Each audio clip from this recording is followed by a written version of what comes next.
A very warm welcome to the show, ladies and gentlemen, and thank you very much for joining us today.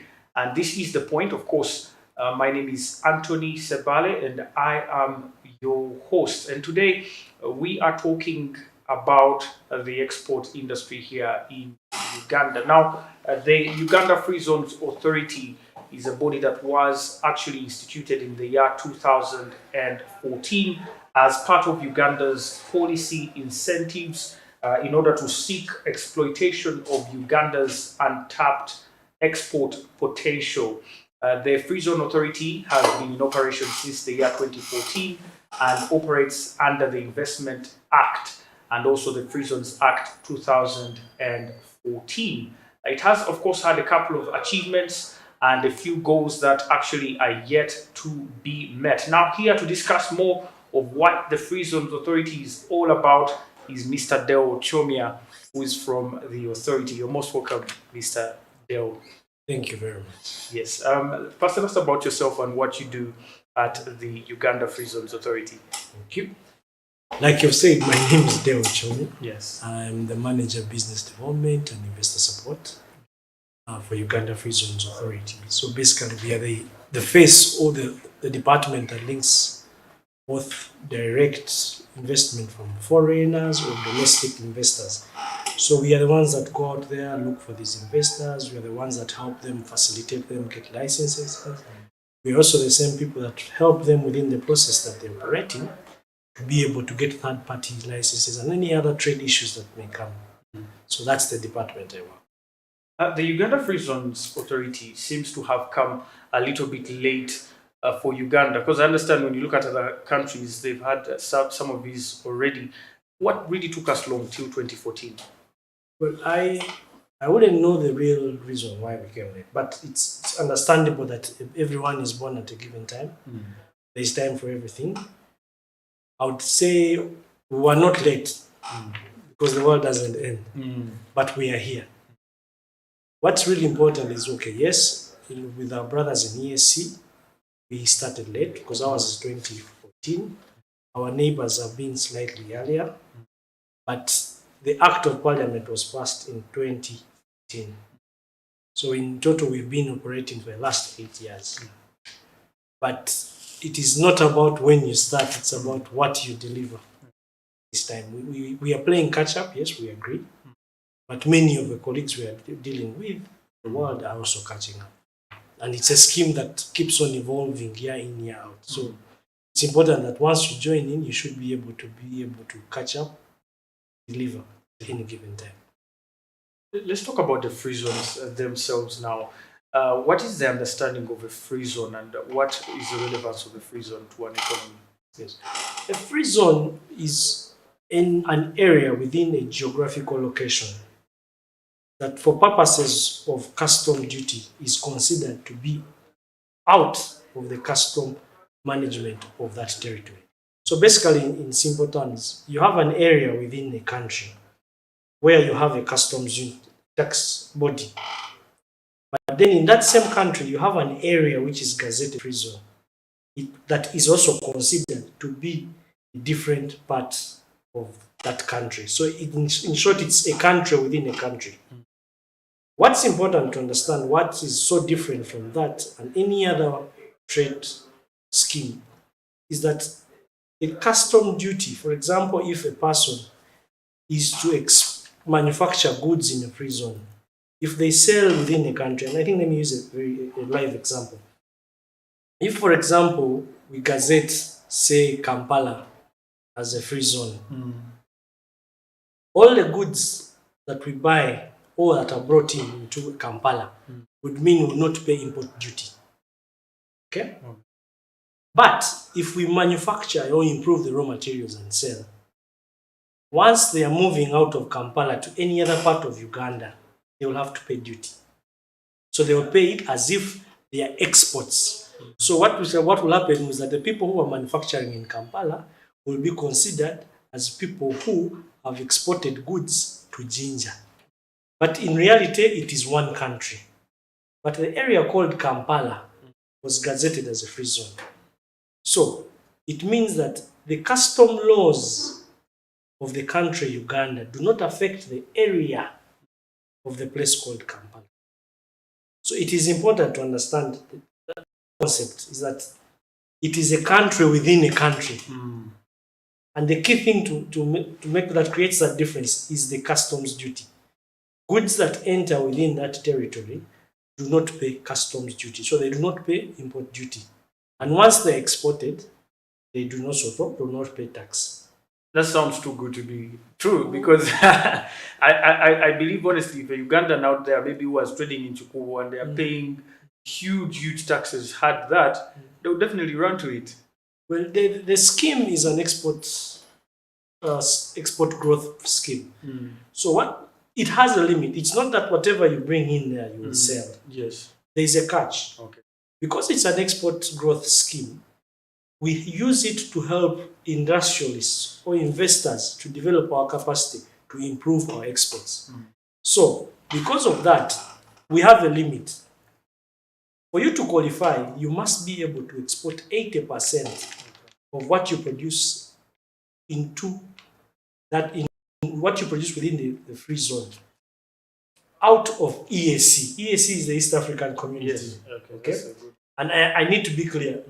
For the purposes of free zone, domestic market refers to the whole of East Africa. Okay.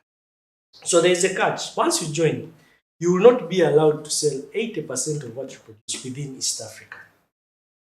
There is also a 20% that you are allowed to sell within East Africa. But that you will pay duty like any other trader that has imported to any market in the world.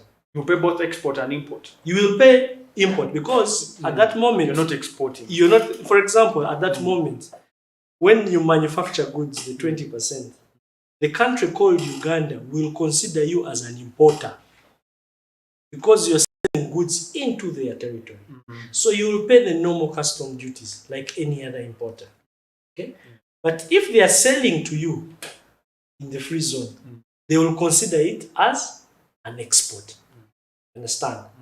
So now, that 20, the reason why we leave the 20 is we understand as business, you cannot all run optimally at the word go.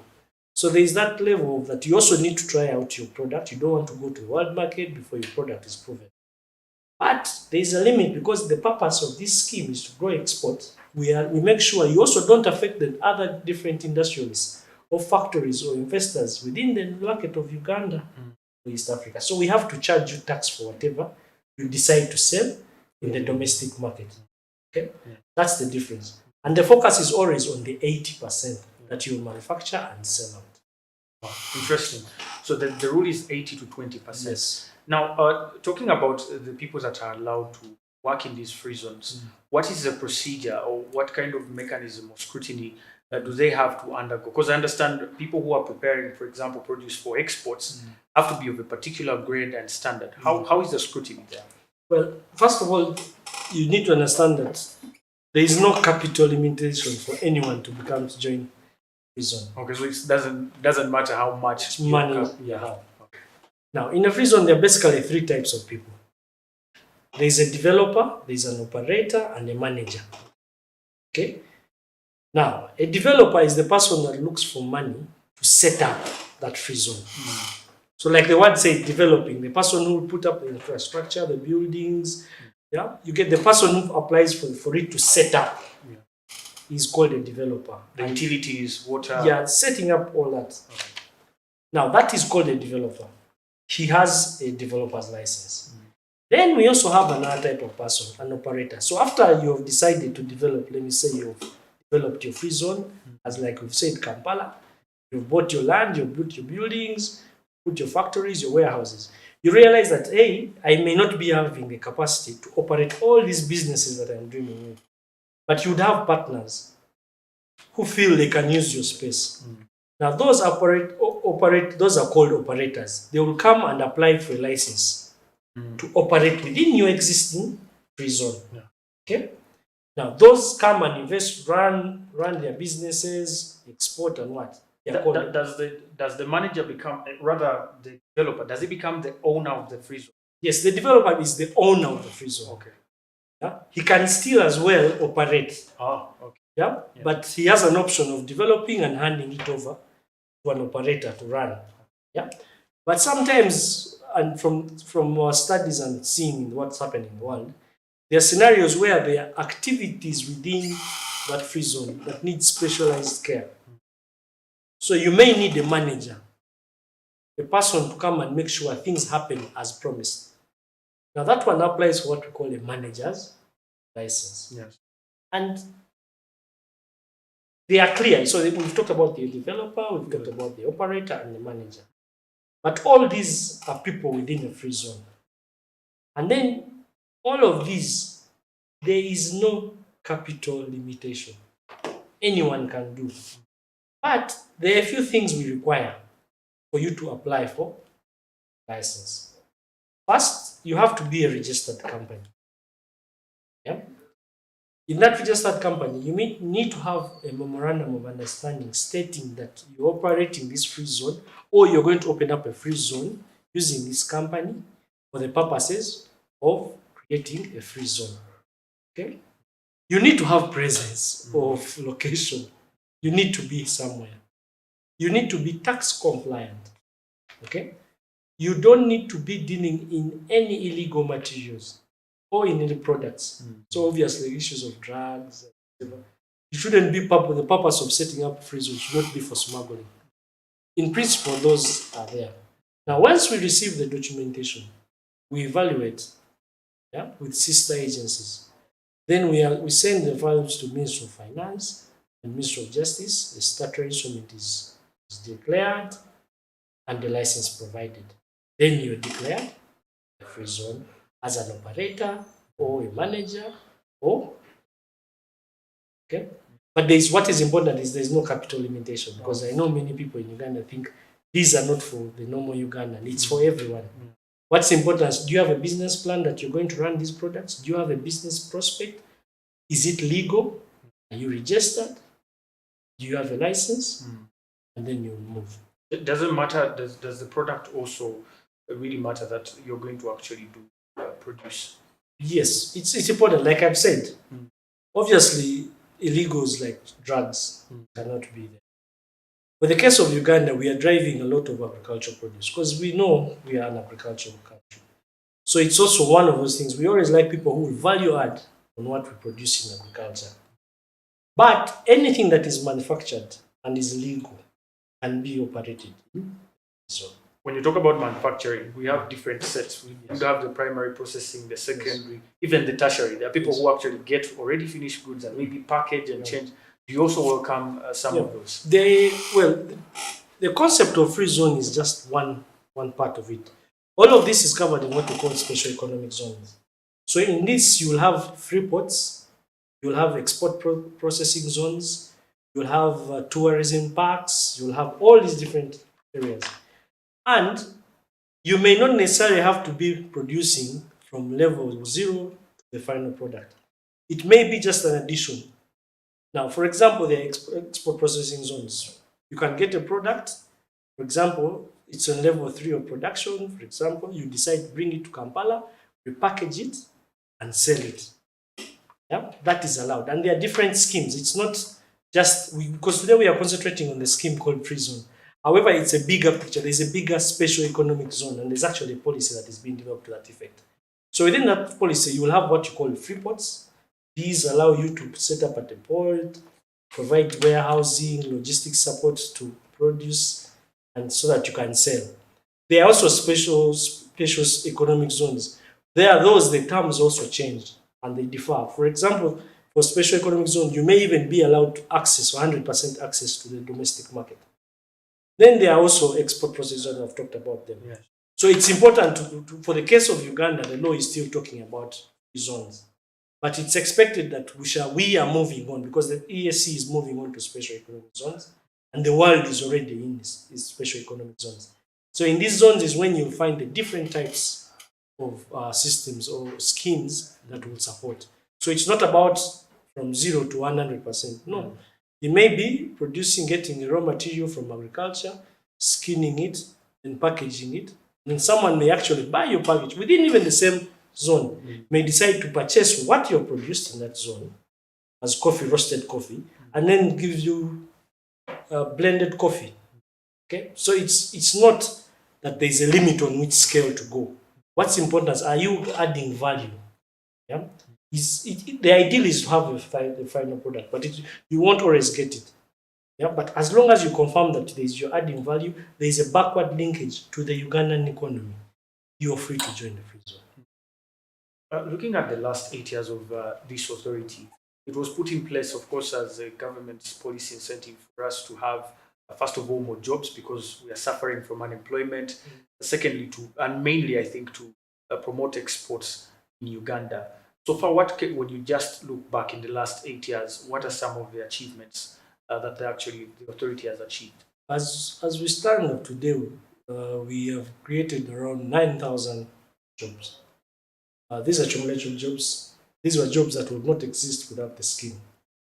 The total investment within the free zone at one time was a quarter of all our total exports. Sorry, our total generation in terms of exports, one time in 2011 was a quarter of all our exports.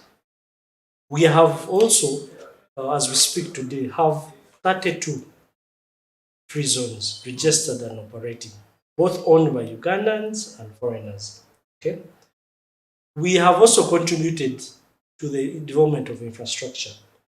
We have a site in Entebbe, which is at 40%. Our understanding is it's going to be a support point for horticulture or agricultural produce to be for high value, to be able to remove the burden of cleaning, storage, both cold and handling.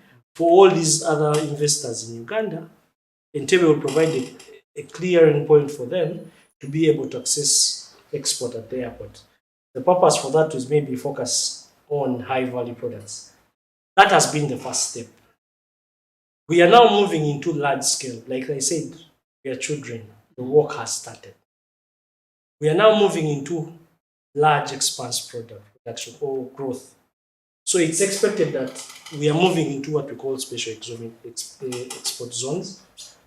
And the idea is that we are looking for expanse pieces of land so that we could be able to set up infrastructure, so that we'll be able to invite investors, both domestic and foreign, and I'm very consistent in that it is not foreign only, domestic, to be able to take away the burden of infrastructure from investors, for them to focus on their core business, which is to manufacture and that.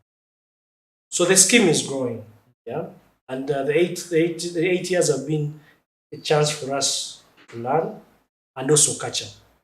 Yeah, but it's been great for us so far.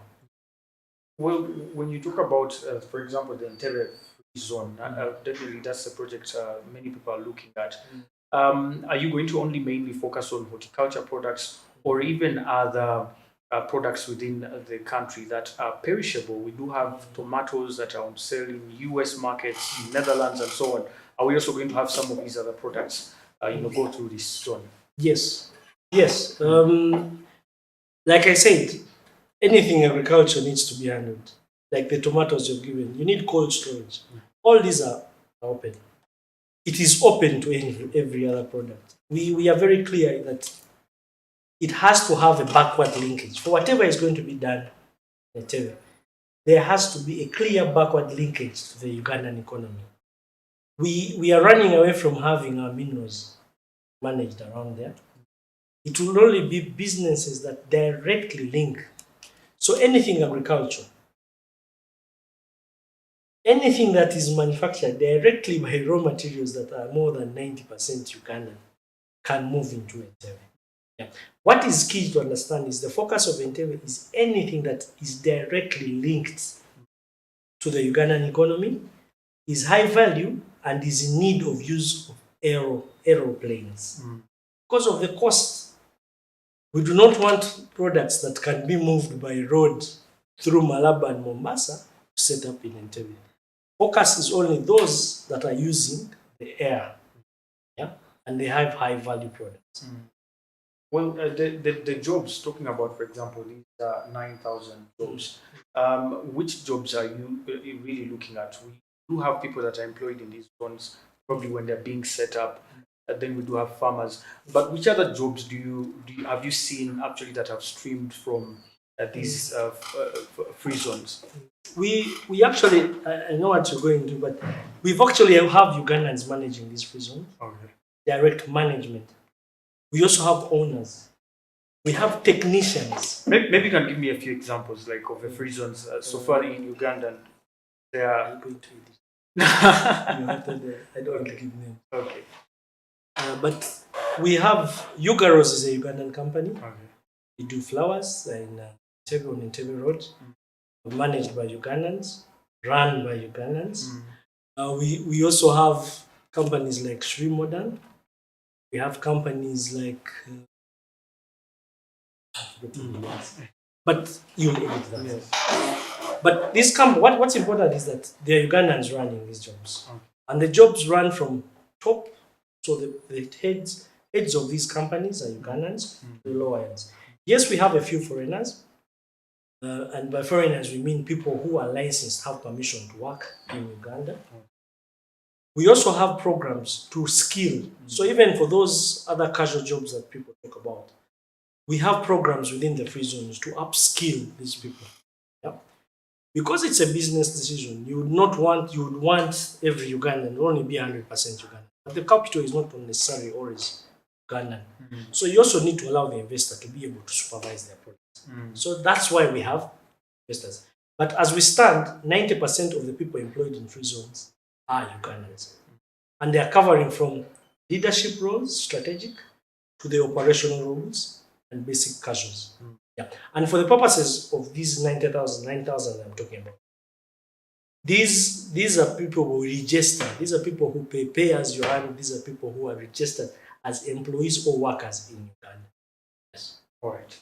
We're going to take a very quick break, and when we return, the issue of us being a net importer has very many adverse effects that currently still stream out, in the entire economy that you can see clearly. We're going to point out some of those, but also looking at the solutions. What are some of the solutions that have been brought on board in order to tackle some of these issues? And also looking at the cost of us being in a free zone. What can someone actually expect as the cost? I know you've mentioned that anyone with any amount of capital can come in, but I know a license comes with a cost. And so what are some of these costs? And how can Ugandans take part in that? Ladies and gentlemen, we are still talking about the Uganda export industry, and I'm talking to Mr. Deo Chomia, who is from the Uganda Free Zones Authority. We are going to take a very quick commercial break. We'll return shortly. Stay with us.